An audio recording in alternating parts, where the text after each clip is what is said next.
어머니, 일기예보에서 비 온다고 하니까 장독 뚜껑 덮어두시는 게 좋겠어요. 지영이 마당으로 나와 말합니다. 하늘을 올려다보니 당장이라도 비가 쏟아질 것 같은 분위기였어요. 아직 덮으면 안 된다. 햇볕을 더 받아야 해. 비 한두 방울 맞는다고 망가지지 않아. 금옥의 대답은 단호했습니다. 된장독 뚜껑을 열어 냄새를 맡아보니 아직 익어가는 중이었어요. 그 순간 첫 빗방울이 떨어지기 시작했습니다. 어머니가 안 덮으신다니까 제가 덮을게요. 비 맞으면 정말 망가져요. 안 된다고 했잖아. 아직 때가 아니야. 제발 좀 그만해요. 요즘이 어느 시대인데 이런 고리타분한 일을 고집하세요. 잠시 후 사연 이어서 들려드릴게요. 전남 순천 외곽의 작은 마을, 아침 해가 동쪽 산자락을 넘어오면 박금옥은 어김없이 눈을 뜹니다. 올해로 70세가 된 금옥은 새벽 5시면 자연스럽게 잠에 깨어나죠. 이불을 개고 방문을 열면 제일 먼저 보이는 것이 마당 한켠의 장독대입니다.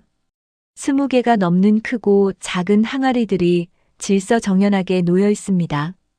된장독, 고추장독, 간장독, 김치독, 젓갈독까지 각각의 항아리마다 금옥의 손길과 정성이 스며 있죠. 가장 큰 된장독은 시어머니에게서 물려받은 것으로 벌써 50년이 넘었습니다. 항아리 표면에 생긴 작은 금이 세월의 흔적을 말해주고 있어요. 금옥은 하얀 광목천을 물에 적셔 하나하나 장독 뚜껑을 닫기 시작합니다. 이것이 하루의 시작 의식이죠. 뚜껑을 열어 냄새를 맡아보고 곰팡이는 없는지 살펴봅니다.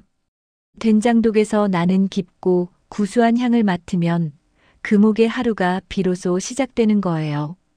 이 장독들이 있어서 우리 집이 버텨왔지.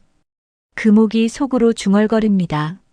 남편 박정수가 세상을 떠난 지도 벌써 10년이 흘렀어요. 농사만으로는 살기 어려웠던 시절, 금옥이 담근 장맛은 온 마을에서 소문났었습니다. 특히 3년 묵은 된장의 깊은 맛은 어느 집도 따라할 수 없었죠. 이웃집에서 잔치가 있으면 반드시 금옥에게 된장찌개 솜씨를 부탁했습니다. 장터에 내다 파는 고추장과 된장은 금세 동이 났고 그 돈으로 아들 한도윤을 키울 수 있었어요. 교복과 학용품비, 대학 등록금까지 모든 것이 이 장독에서 나왔다고 해도 과언이 아니었습니다. 도윤은 지금 43살로 순천 농협에서 15년째 성실히 근무하고 있습니다. 아버지처럼 힘든 농사일 대신 안정적인 직장을 가진 것만으로도 금옥은 충분히 감사했어요. 비록 월급이 넉넉하지는 않지만 적어도 매달 일정한 수입이 보장되니까요. 어머니, 아침 드세요. 며느리 서지영의 목소리가 부엌에서 들려옵니다. 39살인 지영은 이 마을에서 태어나 자란 토박이지만 어려서부터 도시에 대한 동경이 컸습니다. 대학을 졸업하고 한때 광주에서 회사를 다녔지만 부모님의 강력한 권유로 도윤과 결혼해 다시 마을로 돌아왔죠. 그래. 금옥이 마지막으로 간장독 뚜껑을 덮으며 대답합니다. 부엌으로 들어가니 지영이 정성스럽게 차린 아침상이 기다리고 있어요. 된장찌개, 김치, 나물 몇 가지. 소박하지만 정갈한 상차림입니다. 지영아, 고생이 많구나. 아니에요. 당연한 일인걸요. 지영은 늘 예의 바르게 대답하지만 어딘가 서먹한 기운이 감돕니다. 마치 억지로 참고 있는 듯한 표정을 자주 지었어요. 시집 온 지 벌써 10년이 넘었는데도 여전히 이 집에, 이 마을에 적응하지 못하는 것 같았습니다. 아침 식사를 하며 지영은 친구들 이야기를 꺼냅니다. 어머니, 제 고등학교 동창 미숙이가 서울에서 카페를 연다고 해요. 요즘은 젊은 사람들이 다들 자기 사업을 하던데요. 그래, 잘 됐구나. 하지만 장사라는 게 쉬운 일이 아니야. 우리 도윤이도 농협에서 인정받고 있으니 그것도 좋은 일 아니냐? 네. 그렇죠. 지영의 대답에는 아쉬움과 부러움이 묻어 있습니다. 금옥은 그런 며느리의 마음을 모르는 것은 아니었어요. 자신도 젊은 시절에는 막연한 꿈들이 있었으니까요. 하지만 현실은 늘 꿈보다 무겁고 복잡했습니다. 도윤이 세수를 마치고 현관으로 나옵니다. 엄마, 다녀오겠습니다. 오늘 저녁에는 농협 직원 회식이 있어서 좀 늦을 것 같아요. 그래, 조심해서 다녀와라. 술은 적당히 하고. 네, 걱정 마세요. 도윤이 자전거를 타고 나간 후 집안은 고요해집니다. 지영은 설거지를 하면서도 창밖을 자주 바라봤어요. 저 멀리 보이는 산 너머로 도시가 있을 텐데 그곳에서는 지금쯤 어떤 일들이 벌어지고 있을까 상상하곤 했습니다. 친구들은 다들 자기 꿈을 찾아가는데 나는 여기서 뭘 하고 있는 건지. 지영의 한숨 소리가 부엌에 울려 퍼집니다. 그 소리를 들은 금옥은 마음이 무거워졌어요. 며느리의 답답함을 이해하면서도 한편으로는 서운함도 느꼈습니다. 오전 시간이 지나고 금옥은 다시 마당으로 나가 장독대를 살펴봅니다. 오늘은 고추장독 뚜껑을 열어 상태를 확인해 봅니다. 붉은 빛이 도는 고추장 표면이 윤기 있게 빛나고 있어요. 나무 주걱으로 살짝 저어보니 점도도 적당합니다. 이 고추장 하나 담그는 데만 해도 엄청난 정성과 시간이 들어갑니다. 좋은 고춧가루 고르기부터 시작해서 매주 띄우기, 소금물 농도 맞추기, 숙성 과정까지.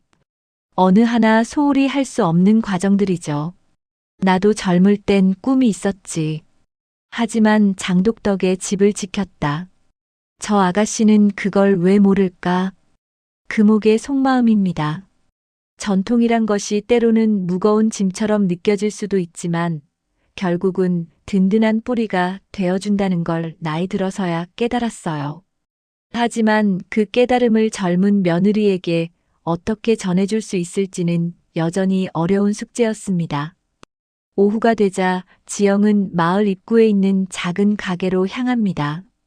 생활용품과 간단한 식료품을 파는 가게를 운영하면서 가게에 보탬이 되는 수입을 올리고 있었어요. 비록 큰 돈은 아니지만 도윤의 월급과 함께 생활비의 중요한 부분을 차지했습니다. 해가 뉘엿뉘엿 넘어갈 무렵 금옥은 장독대 앞에서 하루를 마무리합니다. 각 항아리의 뚜껑을 다시 한번 점검하고 주변을 깔끔하게 정리합니다. 내일도 새벽에 일어나 이 자리에서 하루를 시작할 것입니다. 그것이 70년을 살아온 박금옥에게는 삶의 리듬이자 변하지 않는 믿음이었습니다.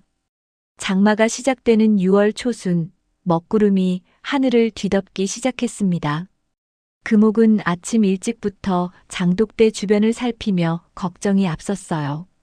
장마철이 되면 매년 같은 고민이 시작되거든요. 장독 뚜껑을 덮을 것인가, 열어둘 것인가의 문제였습니다. 50년 넘게 장을 담가온 경험으로 보면 장마 직전까지는 뚜껑을 열어두어야 된장과 간장이 제대로 익어갑니다. 햇볕과 바람이 장독 안으로 들어가야 미생물이 활발하게 활동하면서 깊은 맛이 우러나거든요. 하지만 요즘 사람들은 그런 원리를 모르니까 무조건 덮어야 한다고 생각해요. 어머니, 일기예보에서 비 온다고 하니까 장독 뚜껑 덮어두시는 게 좋겠어요. 지영이 마당으로 나와 말합니다. 하늘을 올려다보니 당장이라도 비가 쏟아질 것 같은 분위기였어요. 먹구름이 산 너머로 몰려오고 있었습니다. 아직 덮으면 안 된다. 햇볕을 더 받아야 해. 금옥의 대답은 단호했습니다. 된장독 뚜껑을 열어 냄새를 맡아보니 아직 익어가는 중이었어요. 지금 덮어버리면 발효가 제대로 되지 않을 것 같았습니다. 그런데 비 맞으면 어떻게 해요? 짠맛도 빠지고 맛없어질 텐데요. 요즘 사람들은 다 밀폐용기 쓴다고 하던데요. 지영의 목소리에 짜증이 섞여 있었습니다. 시집 온 지 10년이 넘도록 시어머니의 고집스러운 방식을 이해할 수 없었어요. 친구들과 만날 때마다 듣는 이야기가 있었거든요. 요즘은 다 냉장고에 보관하고 위생적인 용기를 쓰는데 왜 굳이 이런 옛날 방식을 고집하느냐는 것이었습니다. 지영아, 너는 아직 몰라. 장독이 숨을 쉬어야 제맛이 나는 거야. 비 한두 방울 맞는다고 망가지지 않아. 금옥이 인내심을 가지고 설명했지만 지영은 고개를 저었어요. 답답한 표정이 역력했습니다. 어머니, 지금이 몇 년도인데요? 이제 그런 방식은 구식이라고요. 친구들이 우리 집에만 오면 이상한 냄새 난다고 다들 말해요. 금옥의 얼굴이 굳어졌습니다. 이상한 냄새라는 말이 가슴에 박혔어요. 친구들이 뭐가 중요하냐? 우리 집 장맛이 좋아서 동네에서 다들 부러워했는데. 그게 언제 이야긴데요? 지금은 마트에서 더 좋은 장도 얼마든지 살 수 있어요. 굳이 이런 번거로운 일을 할 필요가 있나요? 두 사람의 목소리가 점점 높아졌습니다. 처음에는 단순한 의견 차이였는데 어느새 서로의 생각이 정면으로 부딪히는 상황이 되었어요. 마트에서 사는 게 어디 우리 집 장맛 같겠냐? 화학 조미료 범벅이고 방부제 덩어리인데. 어머니는 항상 그런 식이에요. 옛날이 무조건 좋다고만 하시고 시대가 바뀌었다는 건 생각도 안 하시고. 지영의 말에 금옥은 가슴이 답답했습니다. 며느리가 자신의 인생을 송두리째 부정하는 것 같아서 마음이 아팠어요. 내가 이 장독으로 너희 남편 키우고 대학까지 보내고 너희도 먹여 살리고 있는데 그게 그렇게 창피하냐? 창피한 게 아니라 답답하다는 거예요. 제 친구 미경이는 신혼집에 시스템 키친 설치하고 예쁘게 꾸몄는데 저는 여기서 뭘 하고 있는 거예요? 지영의 목소리가 떨렸습니다. 그동안 참아왔던 불만이 한꺼번에 터져 나왔어요. 미경이네는 서울 강남에 아파트 사줬다면서요? 남편도 대기업 다니고. 그런데 저희는 뭐예요? 여기서 장독 냄새 맡으며 살아야 하는 거예요? 금옥은 며느리의 진심을 알 것 같았습니다. 결국 자신의 처지를 부끄럽게 여기고 있었던 거예요. 그럼 내가 보기에는 이 집이, 이 생활이 다 형편없다는 거냐? 솔직히 말씀드리면, 네. 친구들 만날 때마다 위축돼요. 다들 멋지게 사는데 저만 여기서 이런 촌스러운 생활 하고 있으니까요. 촌스러운 생활이라는 말에 금옥의 얼굴이 일그러졌습니다. 촌스러운 생활이라고 했냐? 어머니는 맨날 전통 하시는데 저한테는 그냥 족쇄예요. 이 냄새나는 장독들 때문에 제 인생이 다 막혀버린 것 같아요. 그 순간 첫 빗방울이 떨어지기 시작했습니다. 지영은 급하게 플라스틱 덮개를 들고 장독 쪽으로 달려갔어요. 어머니가 안 덮으신다니까 제가 덮을게요. 비 맞으면 정말 망가져요. 안 된다고 했잖아. 아직 때가 아니야. 금옥이 지영의 팔을 잡으며 말렸지만 지영은 더욱 거세게 뿌리쳤습니다. 제발 좀 그만해요. 요즘이 어느 시대인데 이런 고리타분한 일을 고집하세요. 밀치는 과정에서 두 사람이 장독대 앞에서 실랑이를 벌였어요. 지영은 덮개를 씌우려 하고 금옥은 그것을 막으려 했습니다. 이 집안 망치는 건 이런 구닥다리 생각이에요. 네가 이 집안을 무시하는구나. 격렬한 몸싸움 끝에 지영이 참았던 분노를 터뜨렸습니다. 당신 인생은 이 썩은 장독이랑 다를 게 없어요. 순간적인 화에 못 이겨 지영이 금옥의 어깨를 강하게 밀었어요. 균형을 잃은 금옥이 뒤로 넘어지면서 얼굴이 된장독 쪽으로 떨어졌습니다. 얼굴이 된장 표면에 닿으면서 끈적한 된장이 뺨과 이마에 묻어났어요. 구수하면서도 진한 된장 냄새가 코를 찔렀습니다. 수십 년간 정성스럽게 갖고 온 된장이 자신의 얼굴에 묻은 상황. 그보다 더 큰 충격은 며느리가 자신을 썩은 장독과 같다고 한 말이었어요. 금옥은 천천히 몸을 일으키며 얼굴에 된장을 손등으로 닦아냈습니다. 온 얼굴에 된장 냄새가 배어들었어요.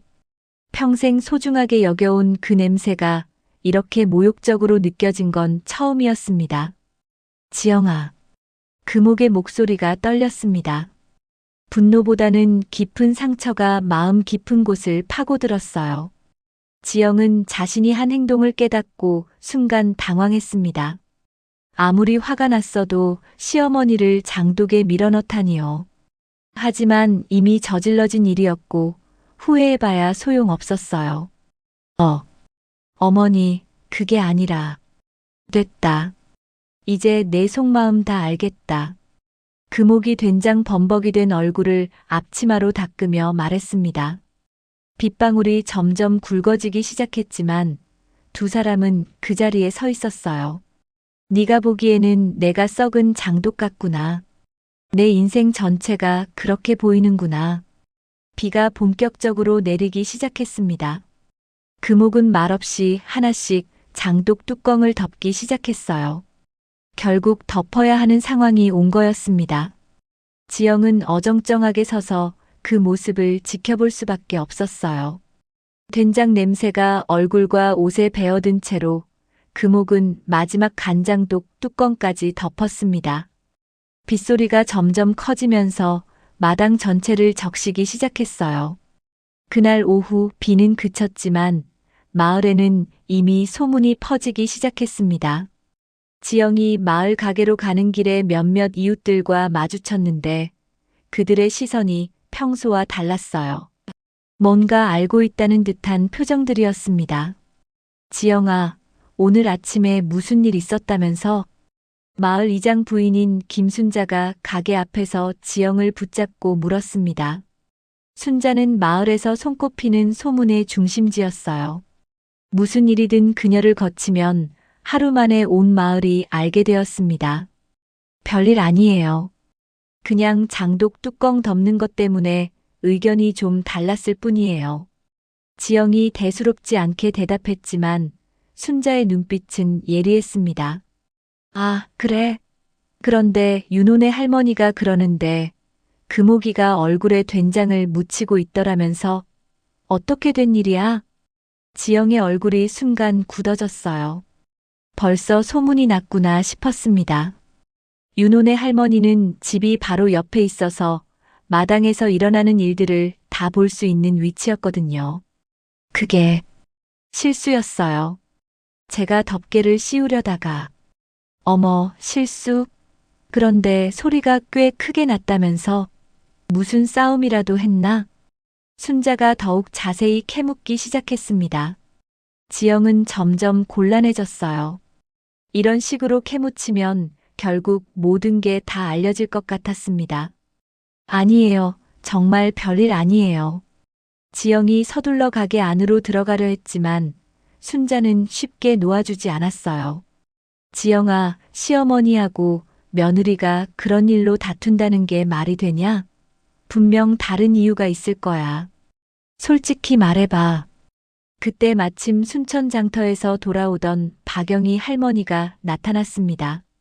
영희는 평소에 금옥과 친했던 사이였어요.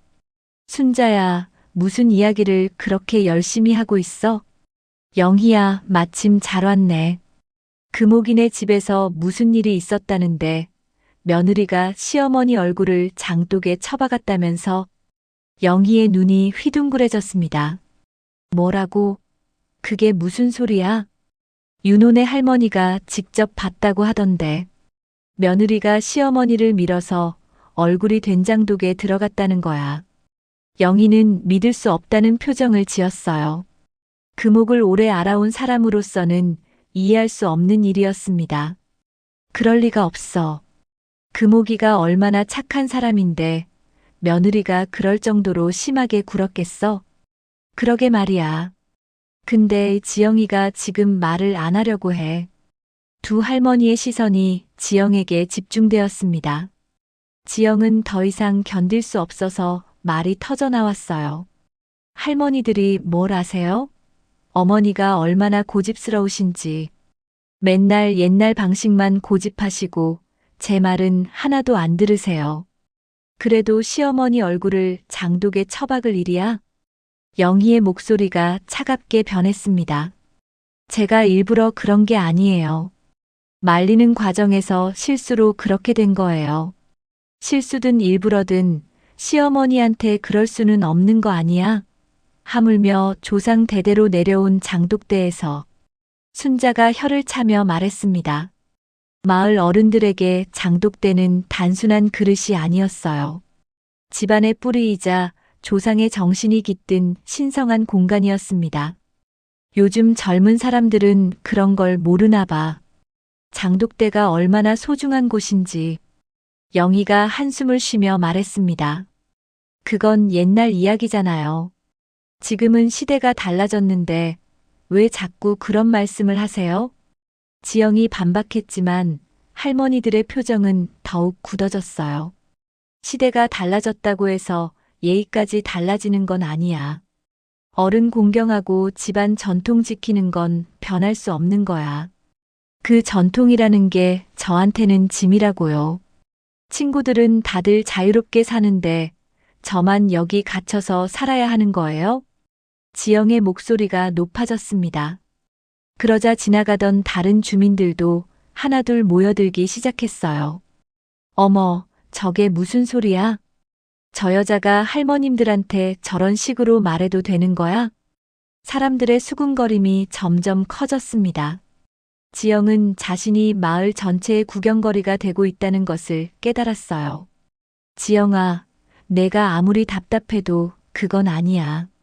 금옥이가 얼마나 너를 예뻐했는데. 영희가 안타까운 표정으로 말했습니다. 예뻐하기는요. 맨날 제가 하는 일마다 틀렸다고 하시고 자기 방식만 고집하시면서. 그래도 어른이잖아.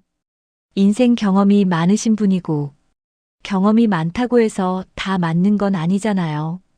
시대에 안 맞는 것들도 많고. 마을 사람들의 웅성거림이 더욱 커졌습니다. 어떤 사람은 지영의 편을 들기도 했지만 대부분은 금옥을 동정하는 분위기였어요. 아이고, 금옥이 불쌍해라. 며느리한테 그런 취급받고 장독대에서 그런 일이 일어나다니. 조상들이 뭐라고 하겠어. 요즘 젊은 것들은 버릇이 없어도 너무 없어. 지영은 점점 궁지에 몰리는 기분이었습니다. 자신을 이해해주는 사람은 아무도 없고 모두 시어머니 편만 들고 있었어요. 그때 마침 도윤이 농협에서 돌아왔습니다. 마을 입구에서부터 사람들이 모여 있는 것을 보고 무슨 일인가 싶어 다가왔어요. 무슨 일이에요? 도윤이 물었지만 사람들은 선뜻 대답하지 않았습니다. 대신 서로 눈치만 보고 있었어요.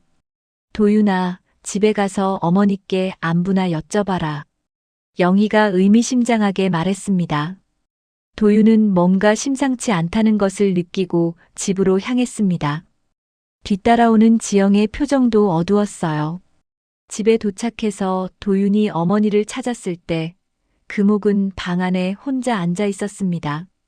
평소 같으면 마당에서 저녁 준비를 하고 있을 시간인데 오늘은 달랐어요. 엄마, 어디 아프세요?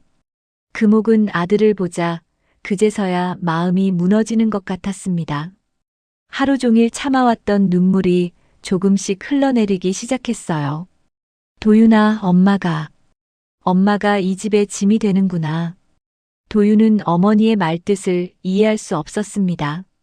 하지만 분명 무슨 일이 있었다는 것은 알 수 있었어요. 마을 사람들의 반응과 아내의 어두운 표정, 그리고 어머니의 눈물까지.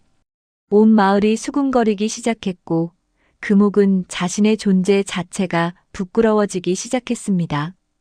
도윤은 어머니의 눈물을 본 것이 언제였는지 기억나지 않았습니다.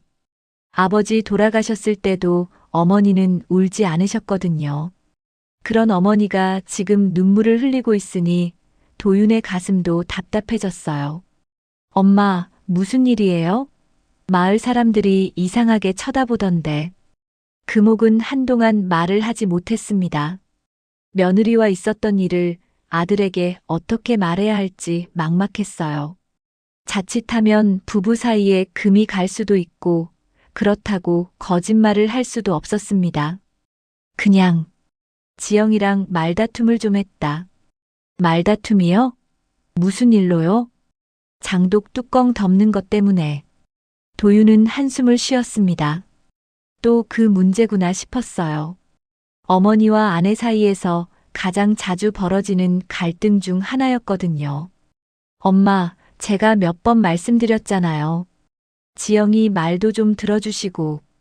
금옥의 얼굴이 굳어졌습니다.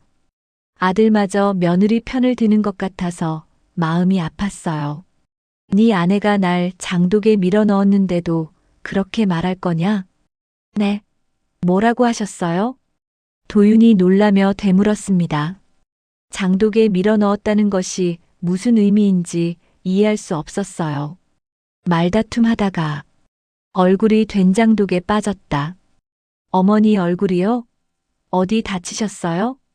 도윤이 급하게 어머니의 얼굴을 살펴봤지만 다친 곳은 보이지 않았습니다. 하지만 어머니의 표정에서 깊은 상처를 읽을 수 있었어요.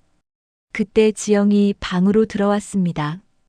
오후 내내 마을 사람들의 시선을 받으며 지낸 탓에 지쳐 보였어요. 여보 왔어? 지영아, 도대체 무슨 일이야? 엄마가 장독에 빠졌다는데. 지영의 얼굴이 순간 경직되었습니다. 결국 이야기해야 할 때가 온 것 같았어요. 그게 실수였어. 장독 뚜껑 덮으려다가 서로 밀치는 과정에서 실수로 사람이 장독에 빠져. 도윤의 목소리가 높아졌습니다. 아무리 생각해도 이상했어요. 도윤아, 됐다. 지나간 일이야. 금옥이 말렸지만 도윤은 자세한 경위를 알고 싶었습니다. 엄마, 정확히 뭐가 어떻게 된 거예요? 금옥은 망설이다가 천천히 입을 열었습니다. 지영이가 장독 뚜껑을 덮으려고 했는데 내가 아직 때가 아니라고 말렸어. 그런데 지영이가 화를 내면서 어머니가 너무 고집 부리셨어요. 비 온다고 하니까 덮자고 했는데 계속 안 된다고만 하시고. 지영이 변명했지만 도윤의 표정은 점점 굳어졌어요. 그래서 어머니를 밀었다는 거야? 일부러 밀은 게 아니라 덮개를 씌우려다가. 지영아, 아무리 그래도 어머니한테 손을 댈 수 있어? 도윤의 목소리에 실망감이 묻어 있었습니다. 결혼한 지 10년이 넘도록 아내가 이런 사람인 줄 몰랐어요. 여보가 뭘 알아? 내가 이 집에서 얼마나 답답하게 사는지도 모르면서. 지영의 목소리도 높아졌습니다. 하루 종일 참았던 스트레스가 터져나오기 시작했어요. 답답하다고 해서 어머니한테 그럴 수 있어? 더군다나 장독대에서? 장독대가 뭐 그렇게 대단해? 그냥 옛날 항아리잖아. 도윤은 아내의 말에 충격을 받았습니다. 장독대는 이 집안의 뿌리였거든요. 어머니가 평생 정성을 다해 가꿔온 곳이었어요. 지영아, 그건 너무한 말이야. 뭐가 너무해? 사실을 말한 건데. 여보도 솔직히 말해봐. 친구들 만날 때 우리 집 자랑할 수 있어? 마당에 장독 20개씩 놓고 사는 집이라고. 도윤은 할 말이 없었습니다. 정말로 친구들 앞에서 집 이야기를 할 때 약간 위축되는 것이 사실이었거든요. 다른 동료들은 아파트에 살고 있는데 자신만 시골 단독주택에서 어머니, 아내와 함께 살고 있었어요. 그렇다고 해서 뭘? 어머니 편만 들 거야? 내가 여기서 얼마나 힘들게 사는지는 생각도 안 해봤지? 지영이 울먹이며 말했습니다. 친구 미경이는 신혼 때부터 아파트에서 신혼생활했어. 시어머니랑 떨어져 살면서 자유롭게. 그런데 나는 뭐야? 결혼하자마자 여기 와서 장독 냄새 맡으며 살아야 하고. 금옥은 며느리의 진심을 듣고 있으니 가슴이 아팠습니다. 결국 자신이 며느리에게 짐이 되고 있었던 거예요. 지영이가 그렇게 생각하고 있었구나. 금옥의 목소리가 작아졌습니다. 어머니, 그게 아니라. 도윤이 중간에서 어쩔 줄 몰랐습니다. 어머니도 불쌍하고 아내 말도 이해가 되었거든요.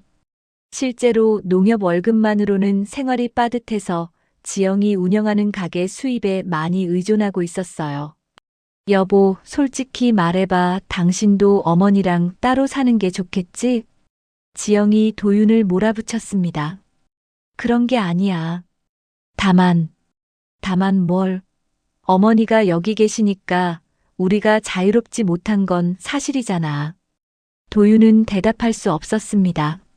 마음 한구석으로는 그런 생각을 해본 적이 있었거든요. 신혼 초에 아내가 아파트 이야기를 할 때마다 혹시 분가를 하는 게 좋을까 생각해 본 적도 있었어요. 지영이 말이 맞다. 내가 있으니까 너희가 자유롭지 못한 거야. 금옥이 일어서며 말했습니다. 내가 이 나이에 뭘 더 바라겠냐. 그냥 조용히 여생을 보내려고 했는데 그것도 허락이 안 되는구나. 금옥이 방문을 열고 나가려 하자 도윤이 붙잡았습니다. 엄마, 어디 가세요? 장독이나 정리하러. 밖에는 이미 어둠이 내려앉고 있었습니다. 금옥은 마당으로 나가 장독대 앞에 앉았어요. 어둠 속에서도 20개가 넘는 항아리들의 윤곽이 보였습니다. 내가 끝까지 참으면 결국 이 집안이 무너진다. 금옥이 속으로 다짐했습니다. 아들도 며느리 편을 들고 마을 사람들은 자신을 동정의 눈으로 바라보고 이대로 있으면 정말 이 집안의 뿌리가 흔들릴 것 같았어요. 방 안에서는 도윤과 지영이 계속 말다툼을 벌이고 있었습니다. 그 소리가 마당까지 들려왔지만 금옥은 장독대만 바라보고 있었어요. 며칠이 지나도 마을의 수군거림은 잦아들지 않았습니다. 오히려 이야기가 퍼져나갈수록 점점 더 과장되어 갔어요. 처음에는 단순한 실수였다고 여겨졌던 일이 이제는 며느리가 시어머니를 고의로 장독에 밀어넣었다는 이야기로 바뀌었습니다.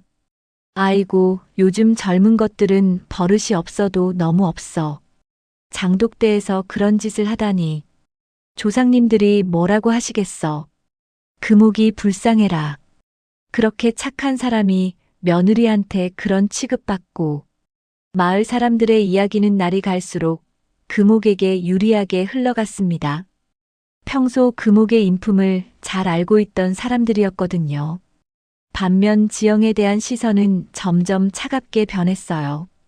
지영은 가게를 운영하면서도 마을 사람들의 따가운 시선을 느껴야 했습니다.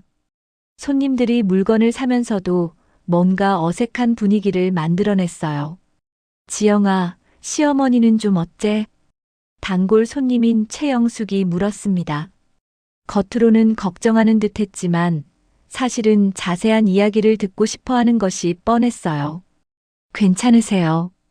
별일 아니었는데 사람들이 너무 과장해서 말하는 것 같아요. 지영이 대답했지만 영숙의 표정은 시큰둥했습니다. 과장이라고? 장독대에서 그런 일이 일어났는데 정말 실수였어요. 제가 일부러 그런 게 아니라고요. 실수든 아니든 시어머니한테 손을 댄 건 사실 아니야. 그것도 조상 대대로 내려온 장독대에서 말이야. 영숙의 말에 지영은 할 말이 없었습니다. 아무리 변명해도 소용없다는 것을 깨달았어요. 그런 분위기는 가게뿐만 아니라 마을 전체에 퍼져 있었습니다. 지영이 지나가면 사람들이 수군거렸고 아이들까지도 수상하게 쳐다봤어요. 마치 자신이 죄인이 된 것 같은 기분이었습니다. 특히 힘들었던 것은 친구들과의 만남이었습니다. 고등학교 동창 모임이 있던 날, 지영은 평소보다 더 신경을 써서 옷을 입고 나갔어요. 적어도 친구들 앞에서만큼은 당당하고 싶었거든요. 지영아, 오랜만이다. 친구 미경이 반갑게 인사했습니다. 미경은 서울에서 카페를 운영하며 꽤 성공적인 삶을 살고 있었어요. 미경아, 카페는 어째? 사업 잘 되고 있어? 응, 요즘 손님이 많이 늘었어. 미경의 얼굴은 자신감으로 빛나고 있었습니다. 반면 지영은 점점 위축되는 기분이었어요. 그런데 지영아, 너는 요즘 뭐 하고 지내? 아직도 마을에서 가게 하고 있어? 응, 그렇지 뭐. 힘들지 않아? 시어머니랑 같이 살면서 친구들의 관심이 지영의 가정생활로 향했습니다. 평소 같으면 대수롭지 않게 넘어갈 수 있는 이야기였는데 지금은 그렇지 않았어요. 괜찮아. 어머니가 좋으신 분이니까. 지영이 애써 밝게 대답했지만 친구들의 표정에서 뭔가 이상하다는 것을 눈치챘습니다. 지영아, 혹시 너네 집에서 무슨 일 있었다는 이야기 들었는데 사실이야? 정미가 조심스럽게 물었습니다. 정미의 친정이 근처 마을에 있어서 소문을 들은 모양이었어요. 지영의 얼굴이 순간 굳어졌습니다. 소문이 이미 여기까지 퍼진 거였어요. 무슨 이야기? 시어머니랑 싸웠다는. 별일 아니야. 그냥 작은 오해였어. 지영이 서둘러 부인했지만 친구들의 시선이 느껴졌습니다. 그런데 장독의 얼굴이 들어갔다는 이야기는 뭐야? 설마 그건 아니지? 미경이 직접적으로 물었습니다. 친구들 모두 지영을 쳐다보고 있었어요. 그게 정말 실수였어. 서로 실랑이 하다가 신랑이라고 시어머니랑 친구들의 표정이 점점 굳어졌습니다. 아무리 친한 사이라고 해도 시어머니와 몸싸움을 했다는 것은 충격적인 일이었어요. 지영아, 그래도 그건 좀 심한 거 아니야? 너희들은 몰라. 내가 거기서 얼마나 답답하게 사는지. 지영의 목소리가 떨렸습니다. 답답해도 어른한테 그럴 수는 없는 거 아냐? 더군다나 시어머니인데. 정미가 걱정스럽게 말했습니다. 그럼 내가 계속 참고만 살아야 해? 내 인생은 뭐가 돼? 너희들처럼 자유롭게 살고 싶어도 안 되는 거야? 그래도 선을 넘으면 안 되는 거 아냐? 지영아, 너무 감정적으로 생각하는 것 같아. 차라리 남편이랑 상의해서 분가하는 게 어때? 미경의 제안에 지영은 쓴웃음을 지었습니다. 분가. 도윤이가 어머니를 놔두고 나올 리가 없어. 그 사람은 완전히 마마보이야. 그래도 부부가 합심하면 방법이 있을 텐데. 합심? 도윤이는 맨날 어머니 편만 들어. 어제도 나한테 어머니께 사과하라고 하더라고. 친구들은 지영의 이야기를 들으며 점점 더 걱정스러워했습니다. 결혼 생활이 이렇게 힘들 줄은 몰랐거든요. 지영아, 그래도 이번 일은 네가 사과하는 게 맞는 것 같아. 사과? 내가 뭘 잘못했는데? 시어머니한테 손을 댄 것부터가 잘못이잖아.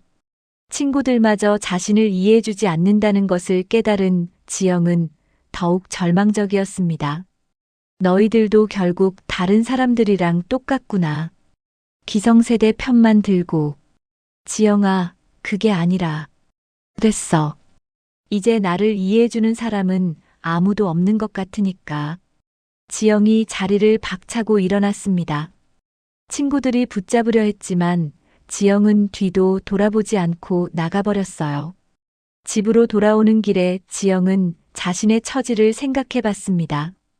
마을 사람들의 시선, 친구들의 차가운 반응, 남편의 무관심까지 모든 것이 자신에게 불리하게 돌아가고 있었어요. 그리고 며칠 후 상황은 더욱 악화되었습니다. 순천 경로당에서 어르신 잔치가 열리는 날이었거든요. 마을의 모든 어르신들이 모이는 자리였는데 지영도 봉사차 참석하게 되었습니다. 잔치가 무르익어갈 무렵 술기운이 오른 지영은 참았던 이야기를 터뜨리고 말았습니다. 마이크를 잡고 일어선 지영의 모습을 본 사람들은 불안해했어요. 여러분, 저 한마디 하겠습니다. 지영의 목소리가 잔치장에 울려 퍼졌습니다. 모든 사람들의 시선이 지영에게 집중되었어요. 우리 시어머니, 장독 속에 들어가 사셔야 해요. 그게 딱 맞아요. 순간 잔치장이 조용해졌다가 곧 웃음과 웅성거림으로 뒤덮였습니다. 어떤 사람은 웃었지만 대부분은 충격적이라는 표정을 지었어요. 금옥은 그 자리에 있지 않았지만 곧 이 소식이 전해질 것이 뻔했습니다. 마을 전체가 보는 앞에서 며느리가 시어머니를 공개적으로 모욕한 것이었거든요. 경로잔치에서 있었던 일은 하루도 채 지나지 않아 온 마을에 퍼졌습니다. 특히 집 앞종로는 최근 택지 개발 예정 지역에 포함된다는 소문도 들린 바 있었습니다. 평생 우습게 여겨졌던 장독대가 사실은 집안의 가장 소중한 것들을 지켜온 곳이었던 거예요. 지영이 마이크를 잡고 시어머니를 모독한 이야기는 사람들 입에 오르내리며 점점 더 자세해졌어요. 어떤 사람은 지영이 술에 취해 소리를 질렀다고 했고, 또 어떤 사람은 시어머니를 장독에 처박아야 한다고 말했다고 전했습니다. 금옥은 아침 일찍 장독대를 정리하고 있을 때 이웃집 할머니 박영희로부터 그 소식을 들었어요. 금옥아, 어제 경로잔치에서 무슨 일이 있었는지 들었냐? 영희의 표정이 심각했습니다. 평소 같으면 마을 소식을 재미있게 전하는 편인데 오늘은 달랐어요. 무슨 일? 네 며느리가 마이크 잡고 너를 욕했다더라. 금옥의 손이 멈췄습니다. 장독 뚜껑을 닫던 손이 떨리기 시작했어요. 뭐라고 했는데? 장독 속에 들어가 살라고. 그게 딱 맞다고 했다던데. 금옥은 그 말을 듣고 한동안 말을 잇지 못했습니다. 집에서 두 사람만 있을 때 한 이야기도 아니고 마을 어르신들이 모두 보는 앞에서 그런 말을 했다니요. 정말? 응, 거기 있던 사람들이 다 들었어. 순자네, 철수 엄마 다들 충격받았다더라. 영희의 말에 금옥은 힘이 빠지는 것을 느꼈습니다. 이제 정말로 마을에서 얼굴을 들고 다닐 수 없을 것 같았어요. 그래도 술 취해서 그런 거 아닐까? 평소에는 그런 애가 아닌데. 금옥이 며느리를 감싸려 했지만 영희는 고개를 저었습니다. 금옥아, 술 취해서 나오는 말이 진짜 속마음이라고 하잖아. 평소에 얼마나 그런 생각을 하고 있었으면 그런 말이 나오겠어? 금옥은 더 이상 변명할 말이 없었습니다. 지영이 자신을 어떻게 생각하고 있는지 이제 확실히 알 것 같았어요. 내가 정말로 장독 속에 들어가 살아야 할 존재인가 보네. 무슨 소리야. 너를 아는 사람들은 다 네 편이야. 며느리가 너무 버릇없는 거지. 영희가 위로했지만 금옥의 마음속 상처는 깊어만 갔습니다. 오후가 되자 도윤이 일찍 집에 돌아왔어요. 농협에서도 이 소식이 퍼진 모양이었습니다. 동료들의 시선이 부담스러웠던 도윤은 일을 마치자마자 서둘러 집으로 향했어요. 엄마, 괜찮으세요? 도윤이 어머니를 찾자 금옥은 방 안에 혼자 앉아 있었습니다. 아내가 경로잔치에서 어머니를 그렇게 모독했다는 사실이 믿어지지 않았어요. 그때 지영이 집에 들어왔습니다. 얼굴이 창백했고 눈가가 부어 있었어요. 하루 종일 마을 사람들의 따가운 시선을 받으며 지낸 결과였습니다. 지영아, 어제 경로잔치에서 무슨 일이 있었어? 도윤이 조용히 물었습니다. 그게 제가 술을 좀 마셨는데 술 마셨다고 해서 어머니한테 그런 말을 해도 되는 거야? 도윤의 목소리에 실망감이 묻어 있었습니다. 여보, 나도 너무 힘들어서 그랬어. 사람들이 계속 나를 나쁘게 보고 친구들마저 나를 외면하고. 지영이 울먹였지만 도윤의 표정은 차가웠어요. 그래서 어머니를 공개적으로 모욕한 거야? 마을 어르신들 앞에서? 내가 정말 실수했어. 다시는 그런 일 없을 거야. 실수? 이번이 처음이야? 지난번에 장독에 얼굴을 밀어넣은 것도 실수고 이번에 공개적으로 모욕한 것도 실수야. 도윤의 목소리가 높아졌습니다. 그동안 참아왔던 분노가 터져나오기 시작했어요. 지영아, 나는 지금까지 내 편을 들어주려고 노력했어. 어머니하고 갈등이 있을 때마다 중간에서 조정하려고 했고, 도윤이 숨을 크게 쉬며 계속 말했습니다. 하지만 이번 일은 선을 넘었어. 어머니가 얼마나 상처받으셨는지 알아? 나도 상처받았어. 이 집에서, 이 마을에서 얼마나 힘들게 살고 있는데. 지영이 반박했지만 도윤은 더 이상 듣고 싶지 않다는 표정이었어요. 힘들면 나가면 되잖아. 누가 여기 있으라고 강요했어? 도윤의 말에 지영은 충격을 받았습니다. 남편이 자신에게 나가라고 말하다니요. 당신이 지금 나한테 이 집에서 나가라는 거야? 그게 네가 원하는 거 아니야? 자유롭게 살고 싶다면서. 지영아, 나는 이 집에서 태어나고 자랐어. 어머니가 장독으로 나를 키워주셨고, 이 집이 내 뿌리야. 그런데 내가 그 모든 것을 부정한다면 우리가 어떻게 함께 살 수 있어? 도윤의 말에 지영은 할 말이 없었습니다. 남편이 이렇게 단호하게 나올 줄은 예상하지 못했어요. 결정해, 지영아. 이 집에서 어머니와 함께 살 것인지 아니면 나갈 것인지. 방 안에 무거운 침묵이 흘렀습니다. 금옥은 아들과 며느리의 대화를 들으며 가슴이 아팠어요. 결국 자신 때문에 부부가 갈라서게 생겼구나 싶었습니다. 도윤아, 됐다. 엄마가 나갈게. 금옥이 일어서며 말했습니다. 엄마, 무슨 소리세요? 내가 있으니까 너희가 싸우는 거잖냐. 차라리 내가 어디 가서 조용히 살겠다. 엄마는 어디도 가시면 안 돼요. 이 집은 엄마 집이에요. 도윤이 어머니를 붙잡았지만 금옥의 마음은 이미 결정된 것 같았어요. 지영은 그 모습을 보며 더욱 고립감을 느꼈습니다. 결국 자신이 이 집에서 설 자리가 없어진 것 같았어요. 며칠 후 지영은 큰 결심을 하게 됩니다. 더 이상 이 집에서, 이 마을에서 살 수 없다고 생각했거든요. 친정으로 가서 당분간 지내기로 마음먹었어요. 그런 지영의 마음을 모르는 채 금옥은 여전히 새벽마다 장독대 앞에서 하루를 시작했습니다.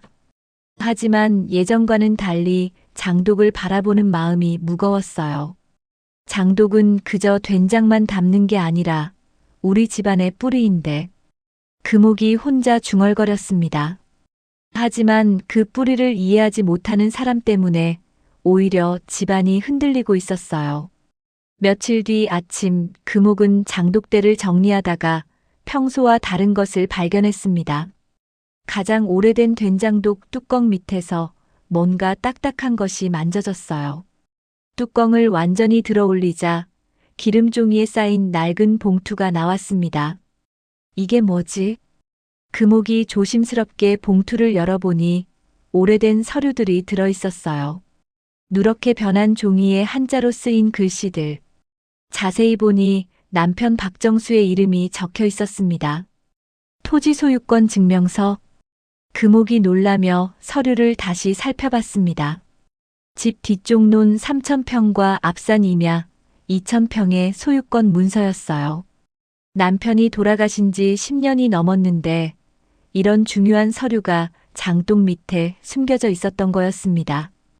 옛날 어른들은 도둑이나 화재가 걱정되어 중요한 문서를 장독이나 솜 밑에 숨기곤 했었어요. 흙으로 만든 항아리가 가장 안전한 금고였던 시절이었습니다. 서류를 더 자세히 살펴보니 현재 시세로 따져도 상당한 가치가 있을 것 같았어요. 그때 지영이 마당으로 나왔습니다. 며칠 전부터 계속 어수선한 분위기 때문에 잠도 제대로 못 자고 있었어요. 어머니, 뭘 보고 계세요? 지영아, 이것 좀 봐라. 금옥이 서류를 보여주었습니다. 지영은 처음에는 그냥 낡은 종이 쪼가리인 줄 알았는데 자세히 보니 토지 관련 서류였어요. 이게 뭐예요? 내 시아버지가 남기신 땅 문서야. 장독 밑에 숨겨놨더라고. 지영의 표정이 변했습니다. 토지 서류라니요. 그것도 상당한 면적의 땅이었어요. 이런 게 있었다고요? 나도 몰랐어. 네 시아버지가 돌아가시기 전에 말씀해 주셨으면 좋았을 텐데. 금옥이 한숨을 쉬었습니다. 남편은 항상 말이 적었던 사람이었어요. 중요한 일도 혼자서 결정하고 처리하는 성격이었습니다. 지영은 서류를 보며 복잡한 감정이 들었어요. 그동안 이 집을 가난하고 낙후된 곳이라고 생각했는데 알고 보니 상당한 자산이 있었던 거였습니다. 어머니, 이 땅들 지금 얼마나 할까요? 글쎄다. 요즘 땅값이 많이 올랐다던데. 그때 도윤이 출근 준비를 하고 나왔습니다. 어머니와 아내가 뭔가 심각한 대화를 하고 있는 모습을 보고 다가왔어요. 무슨 일이에요?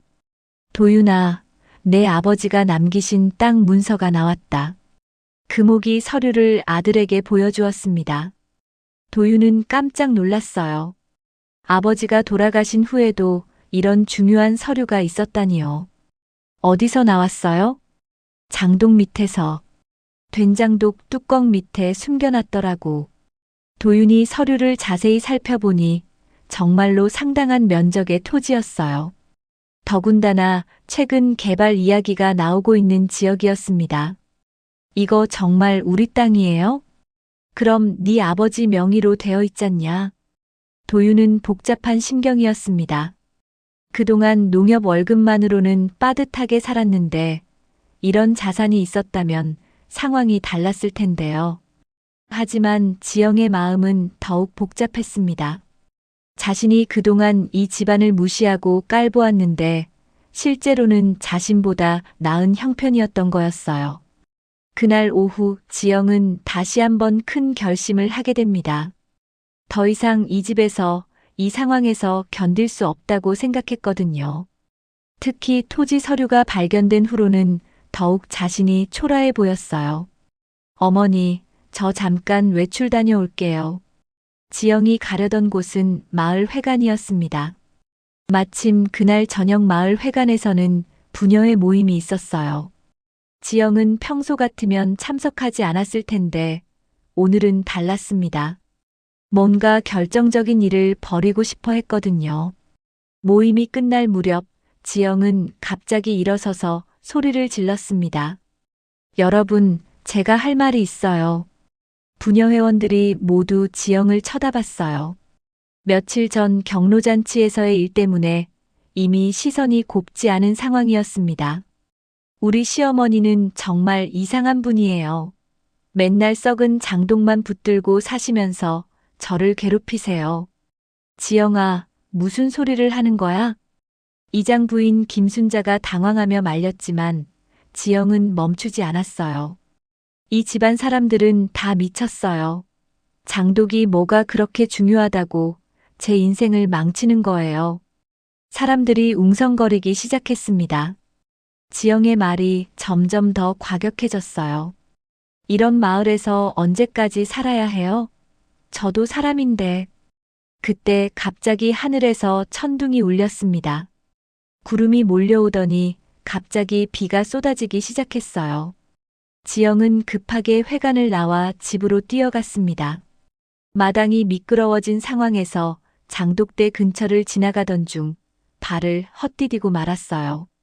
아! 지영이 비명을 지르며 넘어졌습니다. 그런데 넘어지는 방향이 하필 가장 큰 된장독 쪽이었어요. 지영의 상반신이 된장독 안으로 빠져들었습니다. 끈적한 된장이 얼굴과 머리카락, 옷에 범벅이 되었어요. 된장과 간장이 사방으로 튀면서 지영의 온몸을 덮었습니다. 지영의 비명소리에 마을 사람들이 하나둘 모여들었습니다. 비를 맞으며 뛰어온 사람들은 지영이 장독에 빠진 모습을 보고 깜짝 놀랐어요. 어머, 저게 뭐야? 시어머니 얼굴을 장독에 처박더니 결국 자기가 그 꼴이 됐네. 마을 사람들의 외침이 빗소리와 함께 마당에 울려 퍼졌습니다. 지영은 된장 범벅이 된 채로 땅바닥에 주저앉아 울기 시작했어요. 그 장면을 본 금옥은 복잡한 마음이었습니다. 며느리에게 화가 나면서도 한편으로는 불쌍한 마음도 들었어요. 된장독에 빠진 지영을 본 마을 사람들은 한동안 말을 잇지 못했습니다. 비가 쏟아지는 가운데 된장과 간장이 범벅된 지영의 모습은 충격적이었어요. 끈적한 된장이 머리카락부터 얼굴, 옷까지 모든 것을 덮고 있었습니다. 어머, 저게 뭐야? 하늘이 내린 벌이다. 김순자가 다른 사람들을 향해 소리쳤어요. 맞지? 하늘이 다 보고 계셨다니까. 시어머니한테 그런 못된 짓을 하더니. 맞아, 조상님들이 지켜보고 계셨나 봐. 이런 일이 다 있네. 정말 신기하다. 지영은 된장 냄새에 둘러싸여 숨도 제대로 쉴 수 없었습니다. 구수하면서도 진한 냄새가 코와 입을 막았고 눈도 제대로 뜰 수 없었어요. 마을 사람들의 시선이 따가웠지만 움직일 힘조차 없었습니다. 금옥은 급하게 수건을 가져와 지영에게 건네주었습니다. 아무리 며느리가 자신을 힘들게 했어도 이런 꼴로 사람들 앞에 드러나는 것을 보니 측은한 마음이 들었거든요. 지영아, 일단 씻어. 하지만 지영은 창피함에 고개도 들지 못했어요. 온 마을 사람들이 지켜보는 가운데 이런 망신을 당하다니 평생 잊지 못할 수치였습니다. 그때 도윤이 급하게 농협에서 뛰어왔습니다. 동료로부터 내 아내가 장독에 빠졌다는 연락을 받고 황급히 집으로 향했거든요. 지영아, 괜찮아? 다친 데는 없어? 도윤이 아내를 부축해서 일으켜 세웠습니다. 지영의 온몸에서 된장 냄새가 진동했어요. 평소 좋아하던 냄새였는데 이렇게 맡게 되니 역겨웠습니다. 일단 들어가서 씻자. 사람들이 다 보고 있잖아. 마을 사람들은 여전히 그 자리에서 떠나지 않고 수군거렸습니다. 이런 신기한 일을 놓칠 수 없었거든요. 금옥이는 그래도 착해. 저런 며느리한테도 수건을 갖다 주고 평생 저런 며느리 때문에 고생했을 텐데 그래도 끝까지 참으셨잖아. 지영의 추태를 본 후로는 더욱 금옥을 존경하고 동정하는 분위기가 되었어요. 집 안으로 들어간 지영은 1시간 넘게 씻어도 된장 냄새가 빠지지 않았습니다. 비누로 머리를 3번이나 감고 몸도 계속 문질러댔지만 소용없었어요. 그 냄새를 맡을 때마다 자신이 얼마나 부끄러운 일을 저질렀는지 깨닫게 되었습니다. 지영아, 이제 정말 정신 차려야겠어. 도윤이 무거운 표정으로 말했습니다. 더 이상 아내를 감싸줄 수 없다는 생각이었어요. 사흘 후 지영은 결국 친정으로 돌아가기로 결심했습니다. 더 이상 이 집에서, 이 마을에서는 살 수 없다고 판단했거든요. 마을 사람들의 시선을 견딜 수가 없었어요. 어머니, 저 친정에 가서 당분간 지낼게요. 지영이 큰 가방에 짐을 싸며 말했습니다. 금옥은 복잡한 마음이었어요. 미워하면서도 한편으로는 안쓰럽기도 했습니다. 지영아, 그래도 여기가 네 집이야. 결혼해서 온 집. 아니에요. 제가 여기 있으면 모두가 불편해져요. 어머니도 도윤이도. 지영의 목소리는 체념으로 가득했습니다. 그동안 정말 죄송했어요. 제가 철없었어요. 지영이 고개를 숙이며 사과했습니다. 이제야 자신이 얼마나 잘못했는지 깨달은 것 같았어요. 도윤은 아내를 붙잡지 않았습니다. 오히려 이것이 모두에게 좋은 선택일지도 모른다고 생각했어요. 어머니도 편해지시고 자신도 마음의 짐을 덜 수 있을 것 같았습니다. 지영이 짐을 다 싸고 현관으로 나오자 금옥이 조용히 말했습니다. 지영아, 언젠가 내가 이 집의 소중함을 알게 될 날이 올 거야. 네. 어머니, 건강하세요. 지영이 마지막 인사를 하고 집을 나섰습니다.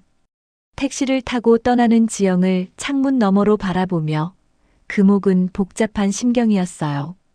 지영이 떠난 후 집안은 오랜만에 평화로워졌습니다.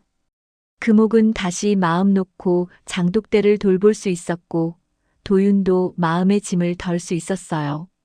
일주일 후 마을 사람들이 금옥을 찾아왔습니다. 금옥아, 그동안 정말 고생 많았어. 박영희가 위로의 말을 건넸습니다. 며느리가 그런 버릇 없는 짓을 해도 참고 견뎠으니 정말 어른다워. 이제 편해졌겠다. 내 인품이 얼마나 훌륭한지 이제 온 마을이 다 알았어. 마을 사람들은 모두 금옥의 편에서 위로해 주었습니다. 저녁 노을이 지는 시간, 금옥은 장독대 앞에 앉아 하루를 마무리했습니다. 각 항아리에서 풍겨나오는 된장, 고추장, 간장의 향이 어느 때보다 깊고 진하게 느껴졌어요. 전통은 짐이 아니라 뿌리였다. 그걸 모른 자는 결국 스스로 무너진다. 금옥의 속마음입니다. 지영은 이 집의 전통과 가치를 이해하지 못했고 결국 스스로 이 집을 떠날 수밖에 없었어요. 하지만 그것이 모든 사람에게 더 나은 선택이었던 것 같습니다. 이 영상이 마음에 드셨나요? 어디에서 이 이야기를 듣고 계셨는지 댓글로 남겨주시면 저도 함께 그 풍경을 상상해 보겠습니다. 여러분의 한마디가 누군가에겐 큰 위로와 응원이 됩니다.